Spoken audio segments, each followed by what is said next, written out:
টাঙ্গাইল কিন্তু ঢাকা থেকে বেশি একটা দূরে নয়। অ্যাভারেজ 2 ঘন্টা লাগতে পারে টাঙ্গাইল থেকে ঢাকা। ঢাকার গুলশানের নাম শুনছেন আপনারা সবাই? উত্তরার নাম শুনছেন সবাই?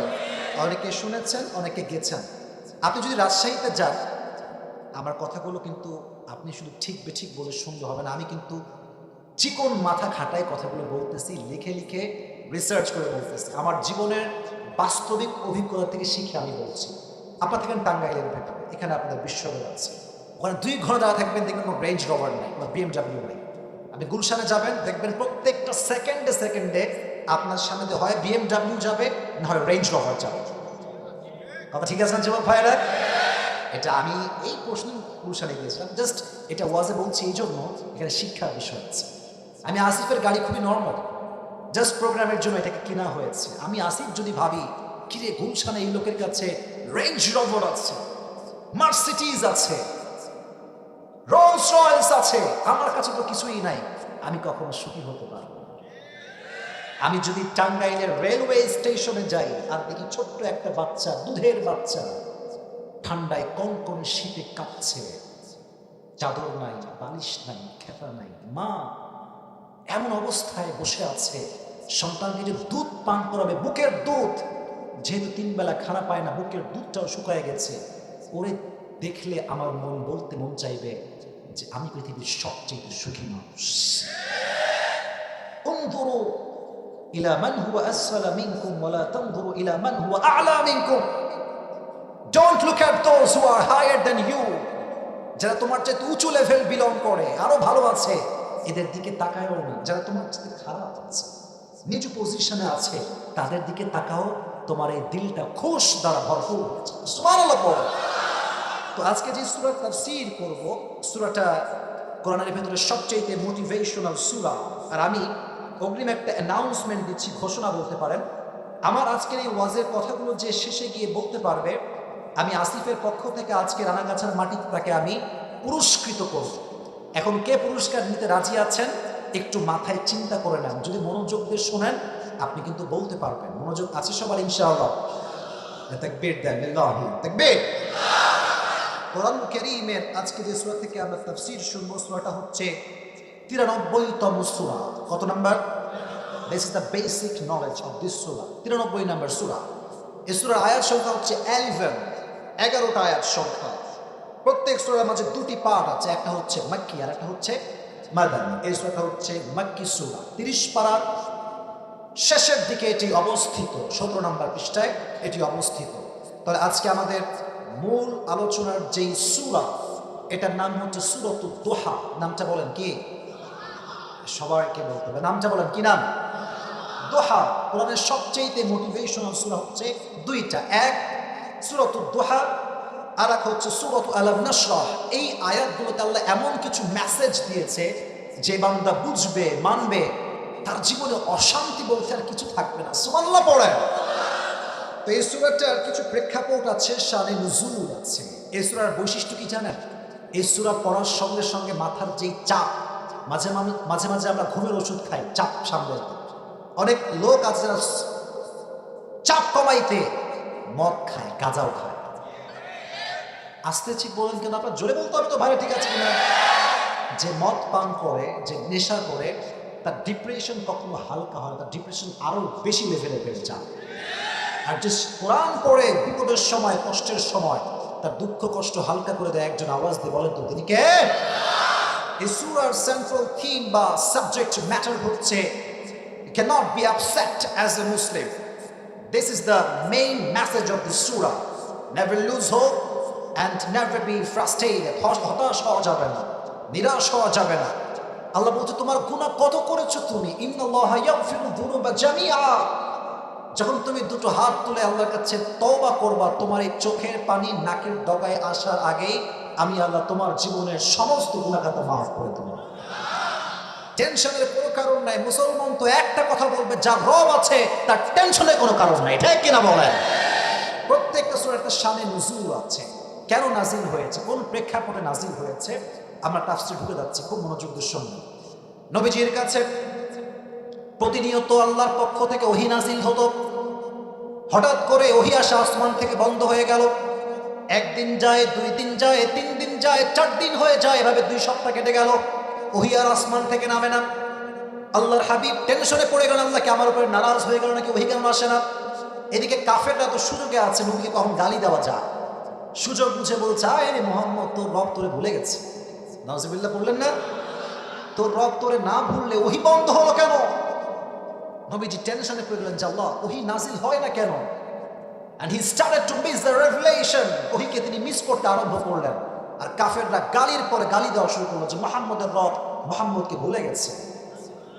এবার আল্লাহ তাআলা সমস্ত কাফেরদের বিরুদ্ধে আয়াত নাযিল করেন। আল্লাহ বললেন, ওয়াদুহা ওয়াল লাইলি ইযা সাজা, নবী হে, সূর্যের কিরণের শপথ, আলোর শপথ, আর রাতের শপথ, রাত যখন হয় নিঝুম আর নিস্তব্ধ, আল্লাহ এই রাত দ্বারা ওহীর অনাগমন বোঝালেন, আর দিন দ্বারা ওহীর আগমন বোঝালেন। আচ্ছা, টাঙ্গাইলের রানাগাছার ভাইরা সারা দিন যদি আলোই থাকে, রাত না হয়, ভাল লাগবে? একটু সুন্দর জবাব, ভাল লাগবে? আবার সব সময় অন্ধকার, কোনো আলো নাই, সূর্য নাই, ভাল লাগবে? আল্লাহ বলছেন, নবী হে, ওহী যদি নাজিল হতেই থাকে, ওহীর একটা প্রেশার আছে, অলওয়েজ নাজিল হলে আপনার শরীরটা দুর্বল হয়ে যাবে। দিন শেষে রাতের ঘুম যদি মানুষের না হয়, মানুষের শান্তি লাগে না।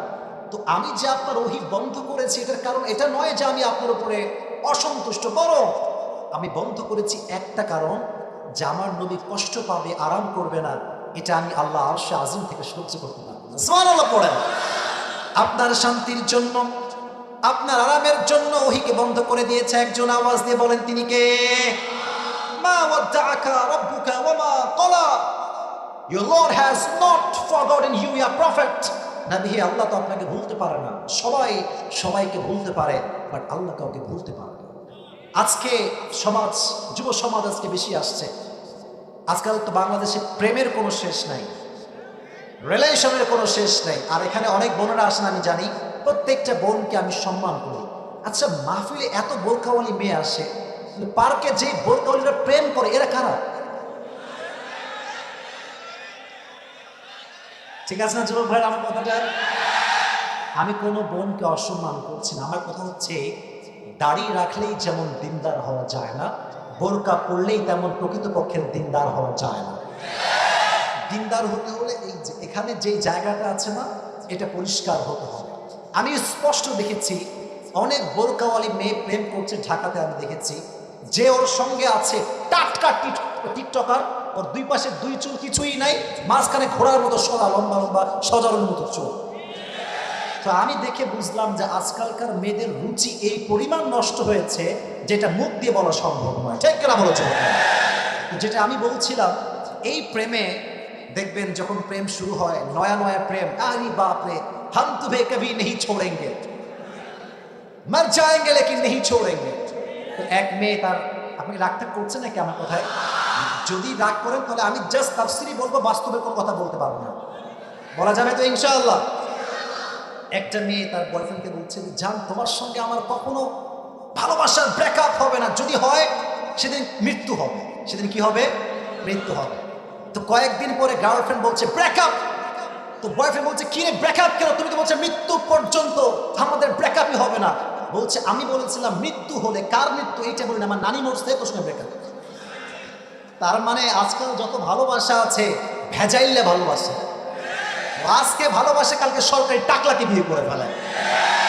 আল্লাহ বলছেন, মা ওয়াদ্দাআকা রাব্বুকা ওয়া মা ক্বালা, আমি যারা ভালোবাসি তাদের কখনো আমি বলতে পারি না। সুবহানাল্লাহ পড়েন। নবী হে, টেনশন করবেন না, আল্লাহ আপনার সঙ্গে আছে না নাই? তো ওহীর কষ্ট কত বেশি ছিল একটু মনোযোগ দিয়ে শুনবেন। ওহী যখন আকাশ থেকে নাজিল হতো, আরশে আজিম থেকে জিবরাইলের মাধ্যমে নাজিল হতো, ওহীর ভারে নবীর গলা এবং দাড়ি সব ঘেমে যেত।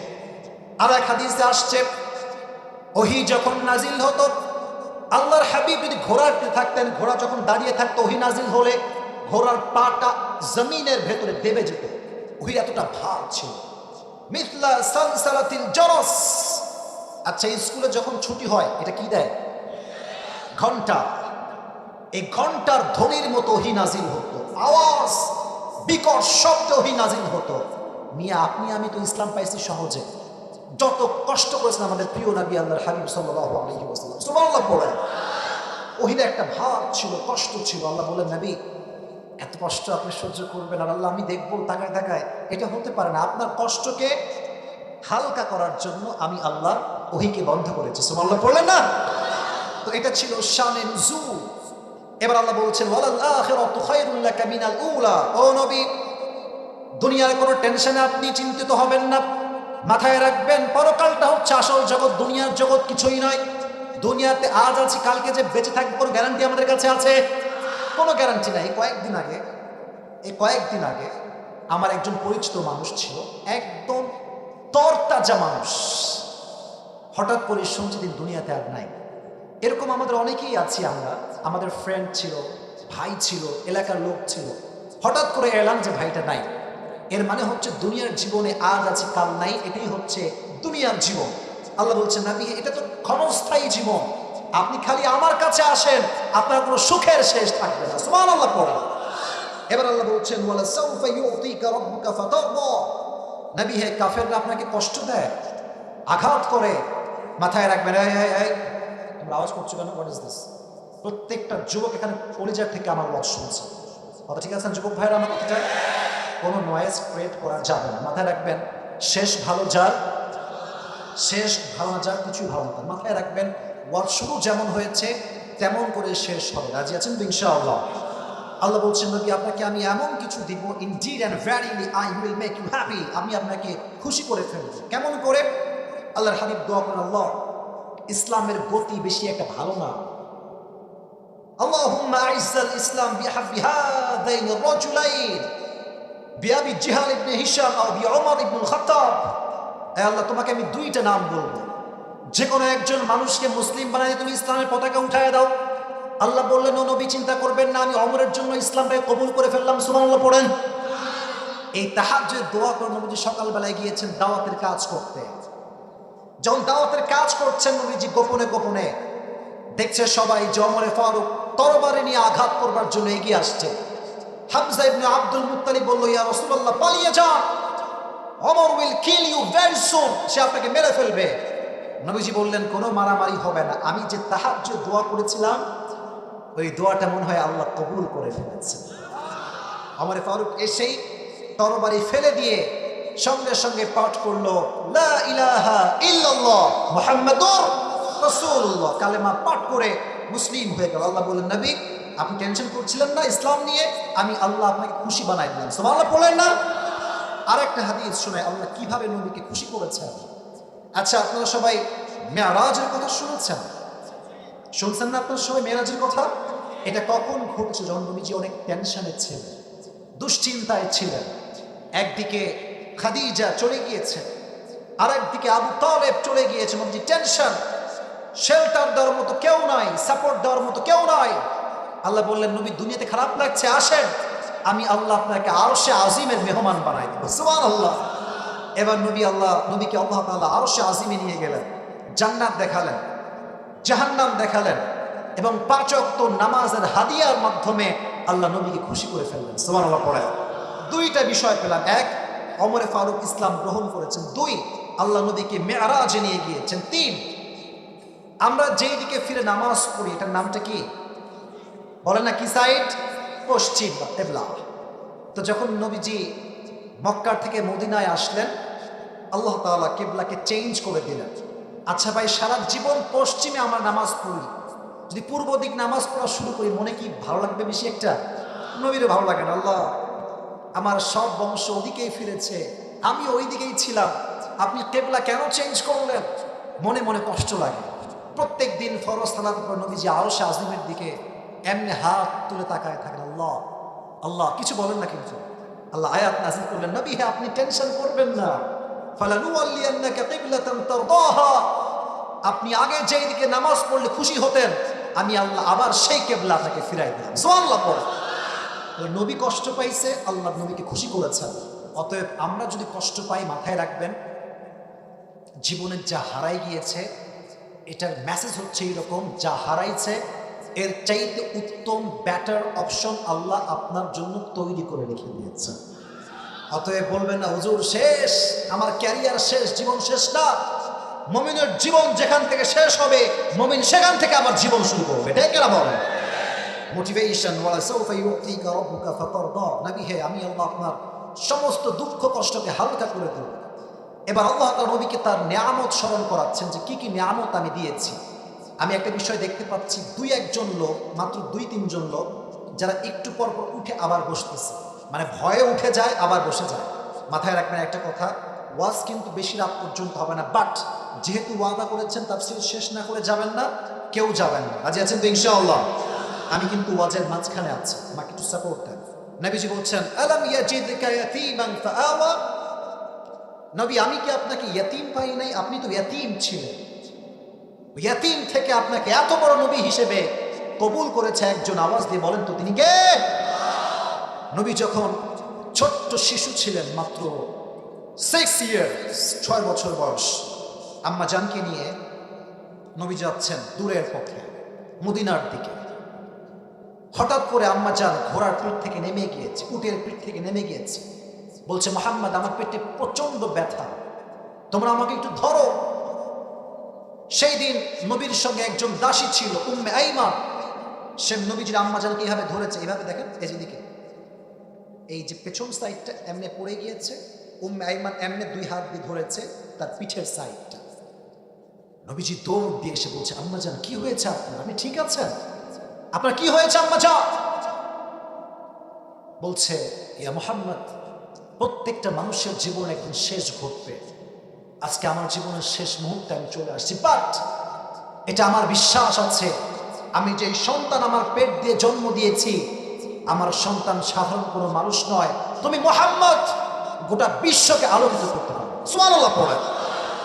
এই কথা বলেই নবীর আম্মা জান চোখ বন্ধ করলেন, জায়গা ইন্তেকাল, শেষ। নবী তো মাত্র 6 বছর বয়সের মাত্র বাচ্চা, যুবক হতে পারে নাই। মায়ের মৃত্যুতে নবীজি শোকে দিশাহারা হয়ে গেল, কাঁদতে শুরু করলেন। আম্মা জান আপনি কোথায় গেলেন? উম্মে আইমান তাকে টেনে হিচড়ে পাহাড় থেকে নামিয়ে নিয়ে আসছে। যারা ওমরায় গিয়েছেন দেখবেন, আবাওয়া, এখানে নবীজির মায়ের কবর দেওয়া হয়েছে, চতুর্পাশে পাথর আর পাথর। আমি গিয়ে ভাবলাম, কি রে, এখানে চতুর্পাশে পাথর, নবীর আম্মাকে কবর দিল কেমনে, আর নবী গেল কেমনে? হাদিসে আসছে 57 বছর পরে, 63 বছরের বয়সে যখন নবীজি মায়ের কবরের পাশ দিয়ে যাচ্ছেন, বলছে, হে সাহাবা একরাম, যাও তোমরা, যে যার জায়গায় ফিরে যাও। আজ আমি আমার মায়ের সঙ্গে কথা না বলে বাসায় যাব। জোরে সোরে সুবহানাল্লাহ বললেন না সবাই ভাইরা? আজকে মায়ের সঙ্গে আমি কথা বলেই যাব। নবীজি এদিকে তাকান, আমার বডিতে মাঝে মাঝে দেখবেন বাচ্চারা এই যে 2 হাঁটু আছে না, 2 হাঁটু তুলে এমনি করে দেখবেন মাঝে মাঝে কান্দে। এটা হচ্ছে মায়া কান্না। বাচ্চারা 2 হাঁটু তুলে এমনি কান্দে।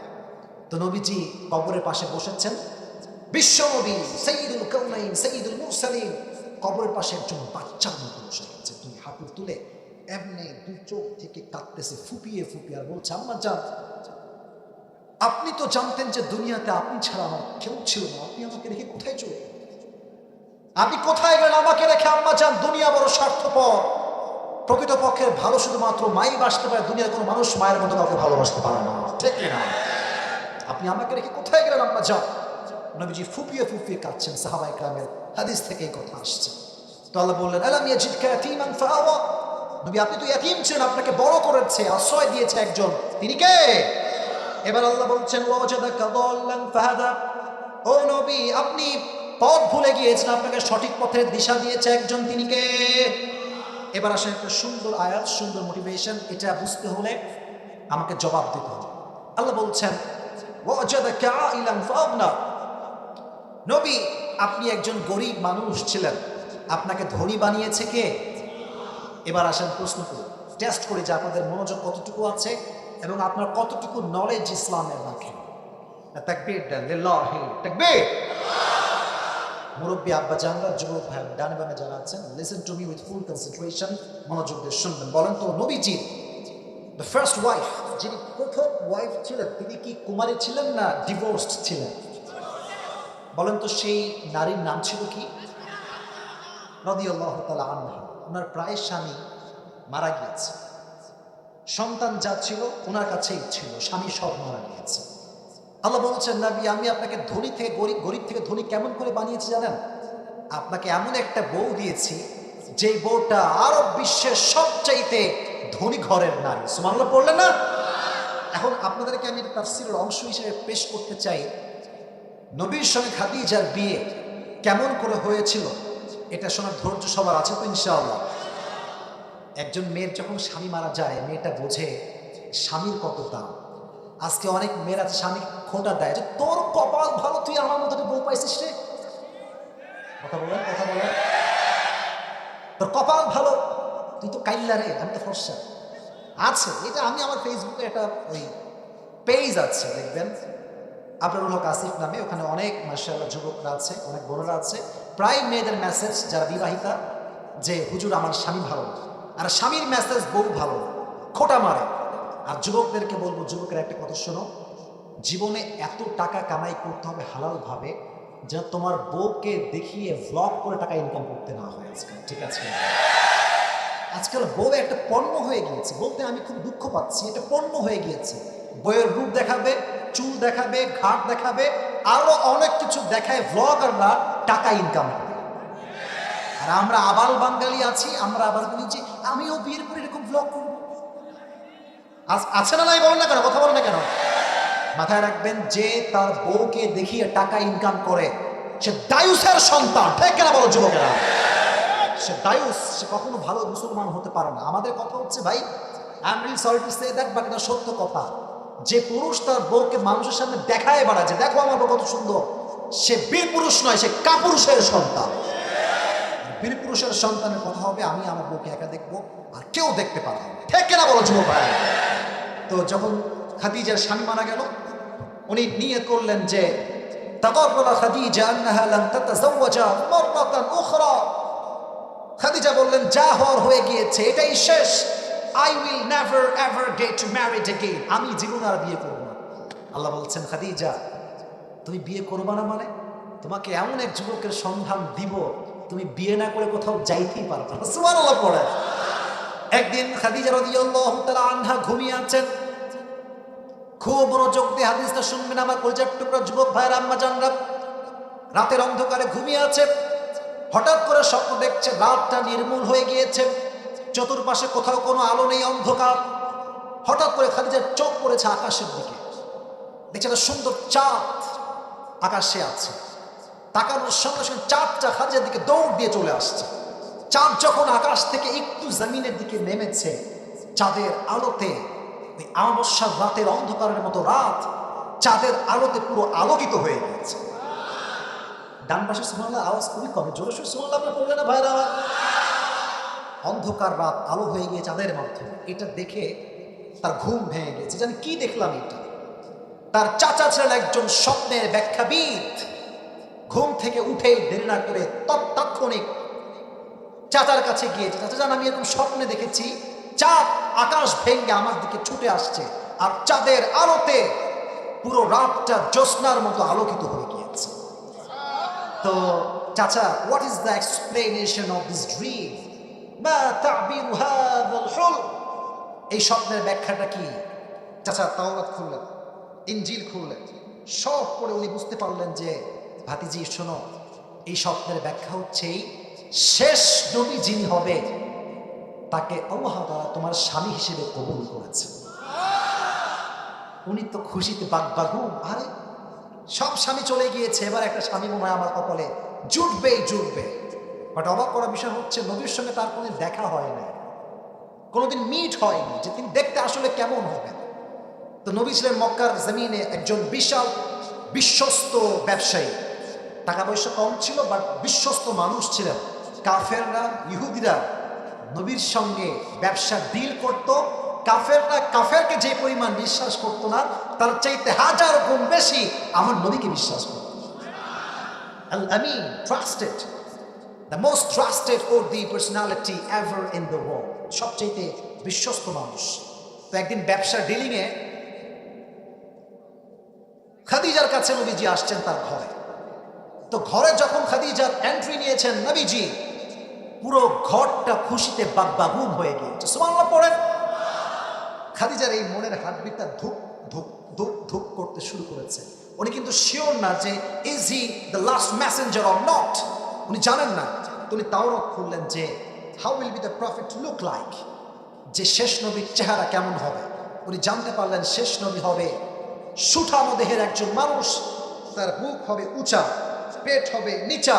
কানা রাবআতাম মিনাল কওম, the prophet will be medium of size, neither tall nor short, খুব বেশি লম্বা হবে না, খুব বেশি বাটু হবে না, মিডিয়াম সাইজের মানুষ হবে। উনি আরো পড়লেন আজহারুল লাউন, the prophet will be bright colour, নবীর গায়ের রংটা হবে কালো নয়, আবার খুব সাদা নয়, আবার শ্যামবর্ণ নয়, নবীর গায়ের রংটা হবে লাবণ্যময়।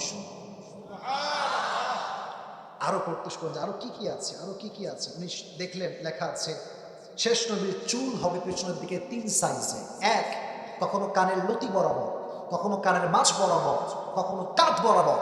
And the prophet was used to about long haircut and we call it babri cutting. এই পেছনে লম্বা চুল যেটা আমরা রাখি একদম গোজওয়ালা মোটা, এটাকে বলা হয় বাবরি কাটিং। নামটা কি? নবীর চুল হবে বড়। আর এই যে আপনারা টাঙ্গাইলের ভাইরা, আপনারা সবাই কাজী নজরুল ইসলামের নাম শুনেছেন? শুনছেন না আপনারা সবাই?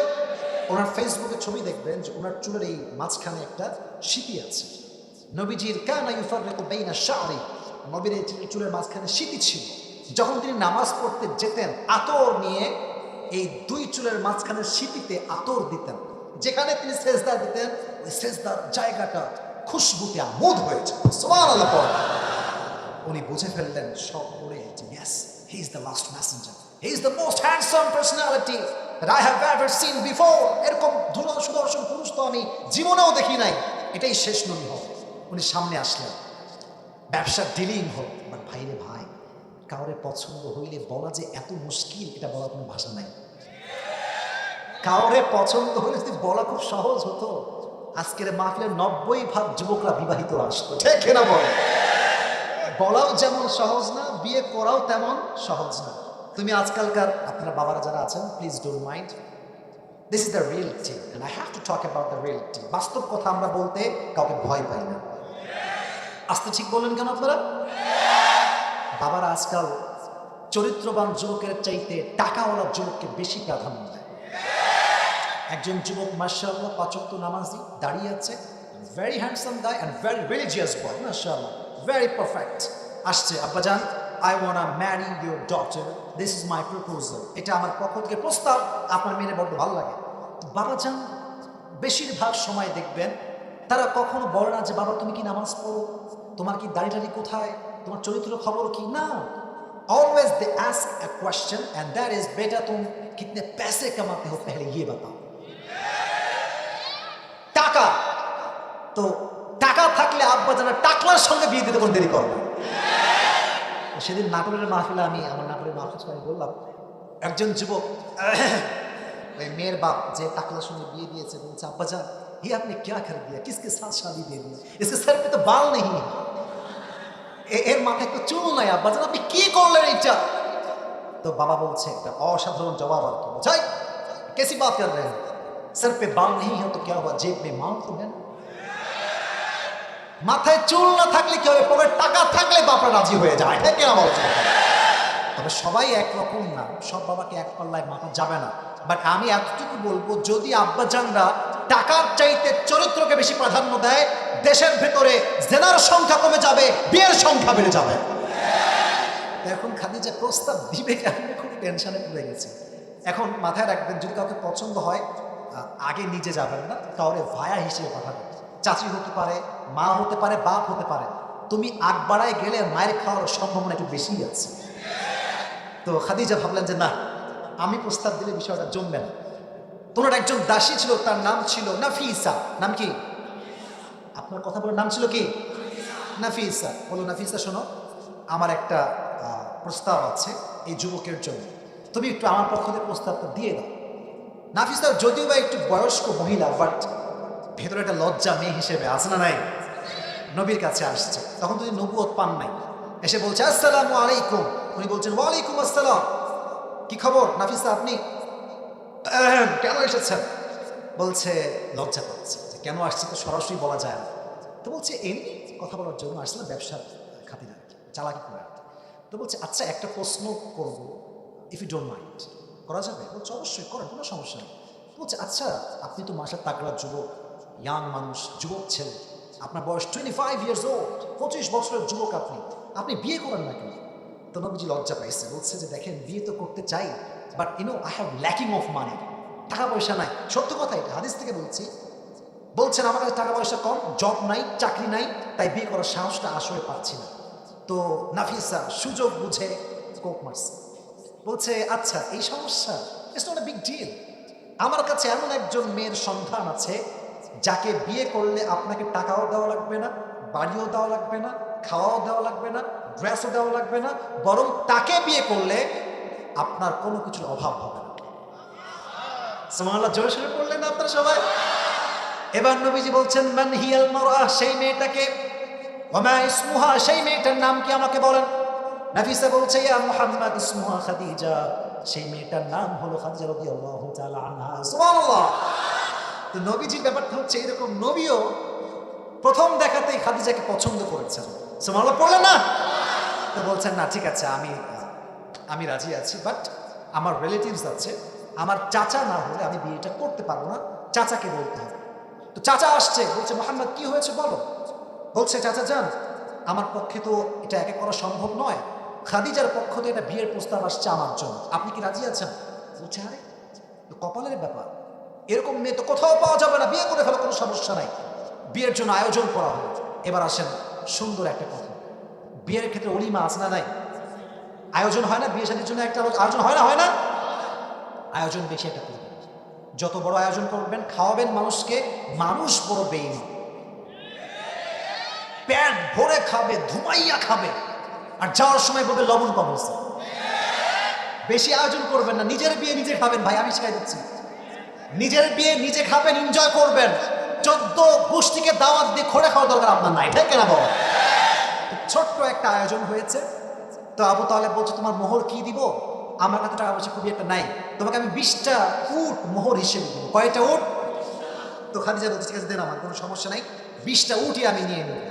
বিয়ে হয়ে গেল, বিয়ের পরে অলিমার একটা দরকার আছে। তো খাদিজা বললেন আমার যে 20টা উট আমি মোহর হিসেবে পেয়েছি নবীর পক্ষ থেকে, এই 20টা উট জবাই করে মেহমানদেরকে খাওয়াই দাও।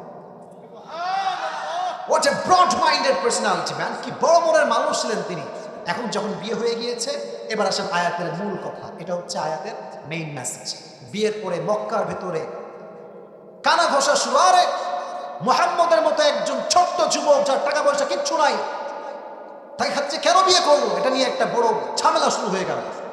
সবাই বললো আজ থেকে আমরা খাদিজাকে সামাজিকভাবে বয়কট করলাম, তার সঙ্গে আমাদের আর কোনো কথাই নাই। এবার খাদিজা সবাইকে ডাকলেন, মদিনার মক্কার সব ধনী ব্যক্তিদেরকে ডাকলেন, আচ্ছা ভাই কি সমস্যা আপনাদের, আপনার স্বামী, আমার স্বামী, এর কি সমস্যা আপনাদের? বলছে তুমি হচ্ছে ধনী, তোমার স্বামী হচ্ছে গরিব, এটাই মেইন ফ্যাক্ট, মেইন প্রবলেম। এবার আসেন আল্লাহ বলছেন ওয়াজাদাকা আইলান ফাগনা, খাদিজা বলছেন ও গরিব তাই সমস্যা। আজ আমি খাদিজা ঘোষণা করলাম সবার সামনে, আমার যে সম্পত্তি আছে আজ থেকে আমার সমস্ত সম্পত্তির মালিক আমি আমার স্বামীকে বানাই দেব। ওয়াজাদাকা আইলান ফাগনা, নবী আপনি গরিব ছিলেন, এমন একজন মেয়েকে আপনার জীবন সঙ্গিনী বানিয়ে দিয়েছি যে তার সমস্ত সম্পদ ইসলামের জন্য আপনার সামনে কোরবান করে দিয়েছে। সুবহানাল্লাহ পড়া।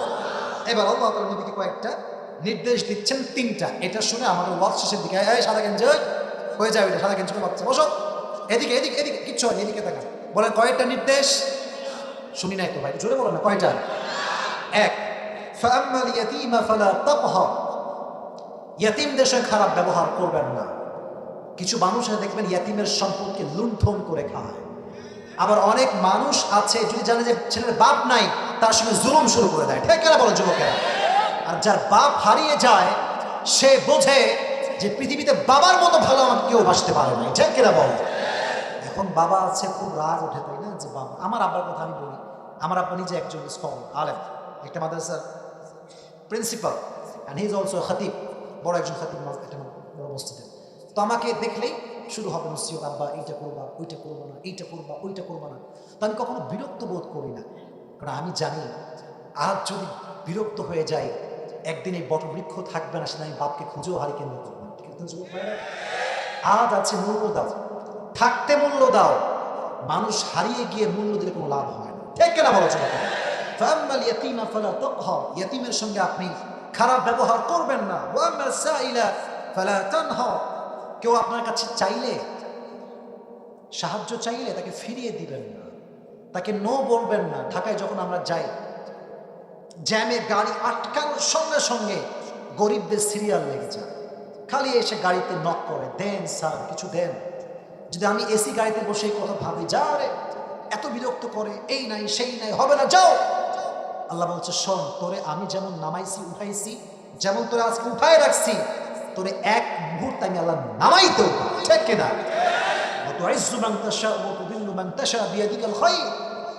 সম্মান দেওয়ার মালিকও আল্লাহ তাআলা, লাঞ্ছিত করবার মালিকও আল্লাহ তাআলা। অতএব কাউকে ফিরিয়ে দিবেন না। মনে করেন কোনো গরিব আসছে আপনার কাছে মাত্র 10 টাকা আছে, আপনি 2 টাকা দান করেন। 500 টাকা আছে, আপনি 10 টাকা দান করেন, বাট দেন, কম হোক বেশি হোক দেওয়ার চেষ্টা করবেন। রাজি আছেন তো ইনশাআল্লাহ? সর্বশেষ আল্লাহ তাআলা বলছেন, ওয়া আম্মা বিনিআমাতি রাব্বিকা ফাহাদ্দিস, নবী হে, আমি আল্লাহ তাআলা যে নিয়ামত আপনাকে দিয়েছি, মানুষের সামনে সেই নিয়ামতগুলো বর্ণনা করবেন। মনে করেন আপনার যোগ্যতা আছে, এই যোগ্যতা আপনি প্রমাণ দিবেন। আপনাকে আল্লাহ অনেক সম্পদ দিয়েছে, এই নিয়ামত বর্ণনা করবেন। যা আল্লাহ নিয়ামত আছে, যত বেশি শুকরিয়া তান বলবেন, আল্লাহ বলছে আমি আল্লাহ আরো ডবল তোকে বাড়াই দিব। সুবহানাল্লাহ। তাহলে এবার যুবক ভাইরা মনোযোগে চলে আসো।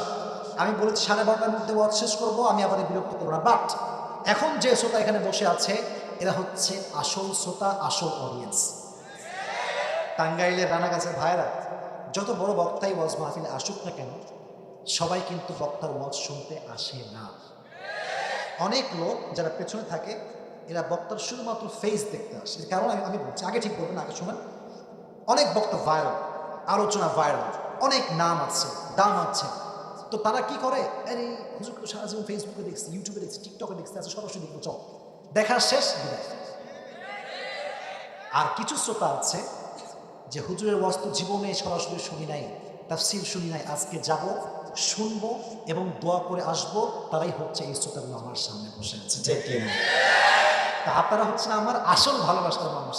তা আপনারা এখন একটা কথা মাথায় রাখেন, আমি পুরো তাফসীরটাকে সামারি বলছি, সারাংশ, শুধু শুনবেন। কেন? যাতে করে আমি প্রশ্ন করলে উত্তর দেওয়া সহজ হয় এবং পুরস্কার নিয়ে আজকে বাসায় যাবো। রাজি আছেন তো ইনশাআল্লাহ? তাকবীর দেন সবাই মিলে, আল্লাহু তাকবীর।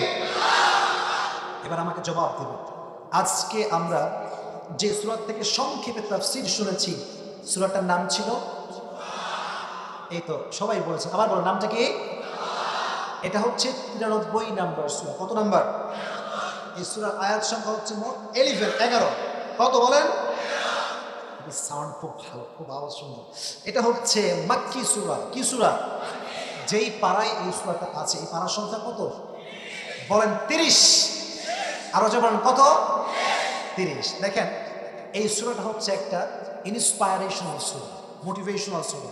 যে পড়বে, যে শুনবে, যে বুঝবে, তার কষ্ট দুঃখ হালকা করে দিবে কে? বলেন না, তিনি কে?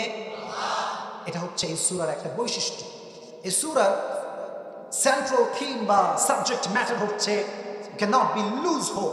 তুমি তোমার হতাশা রাখতে পারবা না, তুমি হতাশ হতে পারবা না, তোমাকে ভরসা রাখতে হবে একজনের উপরে, তিনি কে? ওয়ামান ইয়াতাওয়াক্কাল আলাল্লাহি ফাহুয়া হাসবু। Whoever trusts in Allah subhanahu wa ta'ala, Allah is sufficient for him. You have to trust in your Lord. Allah says in this ayah, whoever trusts in Allah subhanahu wa ta'ala, I am enough for him. যে ব্যক্তি আমাকে ভরসা করবে, আমি আল্লাহ একাই তার জন্য যথেষ্ট হয়ে যাব। জোরে সোরে সুবহানাল্লাহ পড়ুন আপনারা সবাই। তাহলে একটু ওয়াজটা মুখস্থ হিসাবে শুনবেন। এই ওয়াজের মূল বিষয়বস্তুর মেসেজটা হচ্ছে হতাশ হওয়া যাবে না, নিরাশ হওয়া যাবে না। 3 নাম্বার, এই সূরার শান নুজুল হচ্ছে ওহী নাজিল হওয়া বন্ধ হয়ে যায়, কাফেররা তিরস্কার করতে শুরু করে, তখন আয়াতটা নাজিল করেছে কে? নবী হে। দিন শেষে রাত না আসলে যেমন ভালো লাগে না, ওহী যদি নাজিল হতেই থাকে আপনার কষ্ট হবে। আপনার কষ্টকে হালকা করবার জন্য আমি আল্লাহ তাআলা ওহিটাকে বন্ধ করেছি। সুবহানাল্লাহ পড়া। তাহলে এটা হচ্ছে এই সূরা শানে নুজুল। এই সূরাতে আল্লাহ তাআলা নবীকে কি কি নিয়ামত দিয়েছেন তা বলেছেন, ওয়ালা সাউফা ইউতিকা রাব্বুকা ফাতারদা। নবী হে, আমি আল্লাহ আপনাকে অনেক নিয়ামত দিয়ে খুশি করেছি। এক নিয়ামত হচ্ছে এই যে আমি আল্লাহ তাআলা আপনাকে মেরাজের ভ্রমণ করিয়েছি। দুই, আমি আপনার জন্য, ইসলামের জন্য ওমরে ফারুকের মতো একজন বীর বাহাদুর কাফেরকে মুসলিম বানিয়ে দিয়েছি। এই দুইটা মেসেজ মাথায় রাখবেন, বেশি বললে কঠিন হবে। কয়টা বিষয় থাকলো? নবীকে আল্লাহ দুটি বিষয় দিয়ে খুশি করেছেন, জাস্ট আমাকে দুটো বললেই হবে। এক, মেরাজে ভ্রমণ করিয়েছেন। দুই, কাকে ইসলাম গ্রহণ করিয়েছেন? ওমরে ফারুক। এবার আসেন, আল্লাহ নবীকে নিয়ামত স্মরণ করাচ্ছেন। এক, নবী ছিলেন ইয়াতীম, নবীকে বড় করেছে কে? দুই, নবী পথ হারিয়েছেন, আল্লাহ নবীকে পথ দেখিয়েছেন। তিন, নবী গরিব ছিলেন, তাকে ধনী বানিয়েছে কে? তার এক হচ্ছে নিয়ামত, এক হচ্ছে আল্লাহ নবীকে ইয়াতীম থেকে বড় করেছেন। দুই, নবীকে আল্লাহ তাআলা কি করেছেন? আল্লাহ বলছেন আপনি পথ ভুলে গিয়েছিলেন, আমি আল্লাহ সঠিক পথ দেখিয়েছি। তিন, নবী আপনি গরিব ছিলেন, আপনাকে সম্পদ দিয়ে বড়লোক বানিয়ে দিয়েছে কে? এটা ছিল নবীর নিয়ামত তিনটা। আর সর্বশেষ আল্লাহ নবীকে তিনটা দিক নির্দেশনা দিয়েছেন। এক হচ্ছে ইয়াতীমের সঙ্গে খারাপ ব্যবহার করা, বলেন না ইয়াতীমের সঙ্গে খারাপ ব্যবহার করা যাবে। দুই, যদি কোনো গরিব আপনার কাছে আসে খালি হাতে, কথা বলেন, খালি হাতে ফিরিয়ে দেওয়া।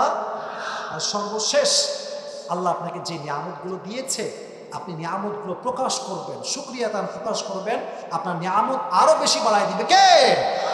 এবার একজন যুবককে চাই, যে যুবক বলবে যে হুজুর আমার মোটামুটি একটা আয়ত্ত আছে, আপনি প্রশ্ন করলে আমি উত্তর করতে পারবো। কে আছে? মাশাআল্লাহ, ওই যে দাড়িওয়ালা ভাই যান আগে হাত তুলেছে, আগে আসেন ভাই। হ্যান্ড মাইক কোথায়? হ্যান্ড মাইক, এই যে হ্যান্ড মাইক আছে, এই মাইকটা কি দেওয়া লাগবে? মাইক ম্যান কোথায়? আসেন ভাইজান, তো মাশাআল্লাহ জুব্বা পরে হুজুর, মাশাআল্লাহ আসেন। আমি আশা করছি আপনি পারবেন ইনশাআল্লাহ। যুবক ভাইরা তাকবীর দেন সবাই, লিল্লাহি তাকবীর। এদিকে একটু এই সাইডে আসেন, বামে, যেন সবাই আপনাকে দেখতে পায়। কোনো ভয় নাই ম্যান, আমি আপনার সঙ্গে আছি, সবাই তার সঙ্গে আছে, আছে না নাই? আজকে আমরা যে ওয়াজটা শুনেছি, দেখবো ওয়াজটা শ্রোতার মাথায় কতটুকু ঢুকেছে। আমি একটা কথা বলি, যখন উনি কোনো জবাব দিয়ে দিবেন, আমি বলার আগেই আপনারা মারহাবা বলবেন, অগ্রিম একটা বলেন মারহাবা। প্রিয় ভাই সবাইকে সালাম দেন। আসসালামু আলাইকুম ওয়া রাহমাতুল্লাহি ওয়া বারাকাতুহু। মাশাআল্লাহ। ভাই আজকে আমাদের আলোচনা যে সূরা, এই সূরাটার নামটা কি? সূরাতুদ দুহা। দুহা। মারহাবা বললেন না? এটা কত নাম্বার পারায় আছে? এটা 30 নম্বর পারায় আছে। এটা কত নম্বর সূরা? এটা হলো সূরা নাম্বার 93। জোরে সোরে মারহাবা বলেন। এই সূরার আয়াত সংখ্যা কত ভাইজান? 11। সূরাটা কি মাদানী না মাক্কি? মাক্কিয়া। মারহাবা। ভাবসা খুব ভালো, আজকে আমার লস হবে কনফার্ম। আচ্ছা যাই হোক, তো প্রিয় ভাই আজকে এই সূরা আমরা জেনেছি যে সেন্ট্রাল থিম বা মূল একটা মেসেজ আছে, সাবজেক্ট ম্যাটার। এই মেসেজটা কি ছিল? হতাশ হওয়া যাবে না। মারহাবা। মুমিন হিসেবে হতাশ হওয়া যাবে না। এবার আসেন, এই সূরার 3 নম্বর বিষয়বস্তু ছিল হচ্ছে